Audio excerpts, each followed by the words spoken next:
Naghatid ng saya at tulong ang Benguet 2nd Police Mobile Force Company sa pamamagitan ng kanilang taunang handog pamasko program o Gulong ng Swerte, kung saan namahagi sila ng wheelchairs sa mga individual na may kapansanan sa rehiyon.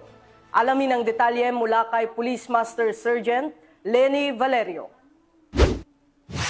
Isa na namang matagumpay na aktibidad ng Benguet 2nd Provincial Mobile Force Company o PMFC sa pangunguna ni na Police Lieutenant Colonel Zaimery Nicanor A.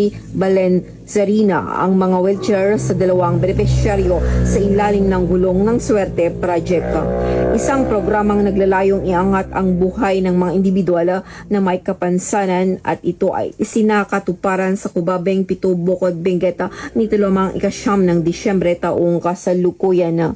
Ito ay binigay ng Power Built General Merchandise at CNT Builders Incorporated na kabilang sa kanilang mga stakeholders.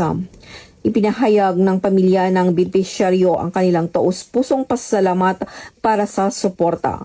Kasunod ng naunang turnover, tumuloy ng team sa Pilay, Poya, 7 Bukod Benguet kung saan isa pang wheelchair ang ibinigay kay Efraim Dagunsay Di Mariano, 28 taong gulang na may Down syndrome.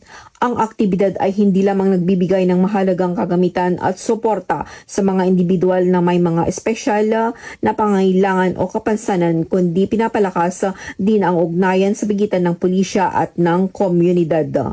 Sa pamamagitan ng inisyatibong ito, hinikayat ng Benguet Police Provincial Office ang iba pang mag-ambaga sa isang kultura ng empatiya o empathy na nagtataguyod sa diwa ng binadang. Mula dito sa Riyon ng Cordillera, ako ang inyong PNN correspondent, Police Master Sergeant Lenny Valerio, alagad ng batas, tagataguyod ng Balitang Pulis.